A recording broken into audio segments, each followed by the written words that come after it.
Hey, this is Matt Baker with TulsaWorld.com/SportsExtra here with Barry Lewis, and the high school football playoffs are 1 week in. And Barry, let's start with Owasso. Last week we weren't even sure if they were going to get past Norman.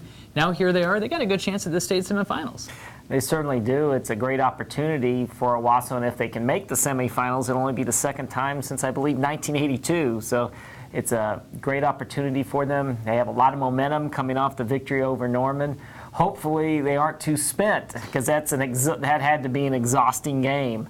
And they're going to probably have to go without their starting quarterback, Kason Key. However, Jalen Lowe showed last week that he's plenty capable of leading Owasso to victory. He did a great job filling in for Kason Key last week. Yeah, and they showed a lot of determination on defense, holding Norman to, 16 points until the whole 5 overtime thing.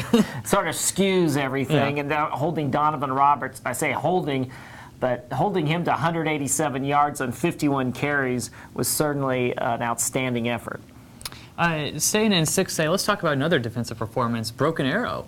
Bartlesville, I was kind of torn on that one heading into the week, but Bartlesville only scored 13 points against Broken Arrow's defense. John Coleman had that interception return for a touchdown. He continues to be very good.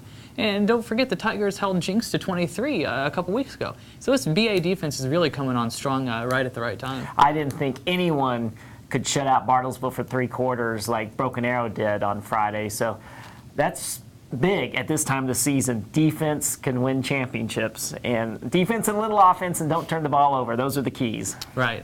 Let's go down to 5A. East Central, this is kind of the time to see if they're for real. They've got a huge test in Carl Albert.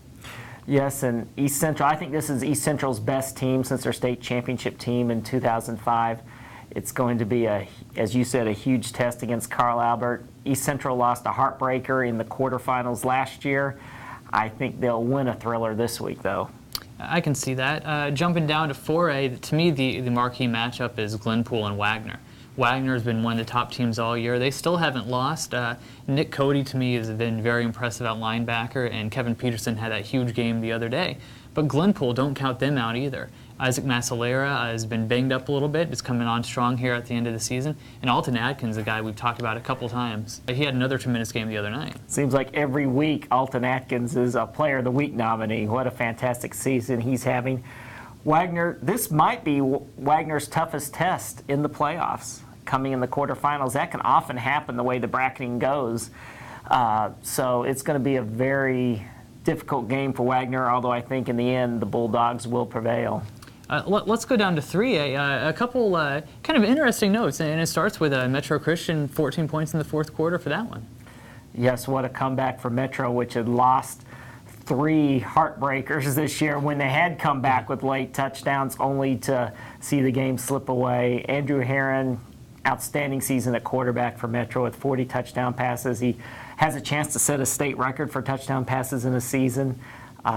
Metro, I think, getting over past that first game, I think that could send them on their way to going very deep in the playoffs. And also in 3A, I don't think anybody expected Nuwauda to beat Tahlequah Sequoia, but give credit to the Ironmen for shutting them down. And we had talked last week about Verdigris getting revenge on Sperry, and sure enough, that's what the Cardinals did. Yes, they did. It was a game down to the wire, just like their first game. However, this one had a different ending. Definitely. Barry, we saw a couple upsets last week. Let's close with this. What are some upset chances this week? I think in 4A, Catoosa, after showing it can win on the road at a very tough place in Sallisaw last week, I think Catoosa can win at Clinton. Again, Clinton, a very tough place to play, another long bus trip, but Catoosa does a couple things well that you need to do at this time of the season. Run the ball, and they've got good defense. So I think Catoosa has a chance to pull off the upset at Clinton. And I'm going with the same rationale for my upset pick. I think Coweta's got a very good shot of knocking off Guthrie. Guthrie, of course, has Kentrell Brothers, Missouri commit, one of the top players in the state. They've got some other good weapons. But what can Coweta do?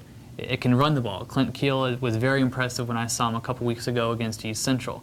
And Coweta's got one of the best defenses around. They've only given up more than 15 points twice all season, the season opener to Wagner, and that game against East Central.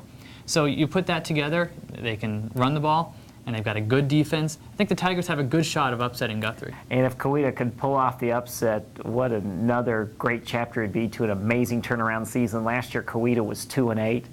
Now Coweta's 9-2, so to get to the semifinals, no one was predicting them before the season to get to the semifinals. What a great accomplishment it would be. It's a great accomplishment for them just getting as far as they have already. Yeah, but they've certainly got a chance to keep going. And we'll be here next week to break it down at tulsaworld.com/sportsextra.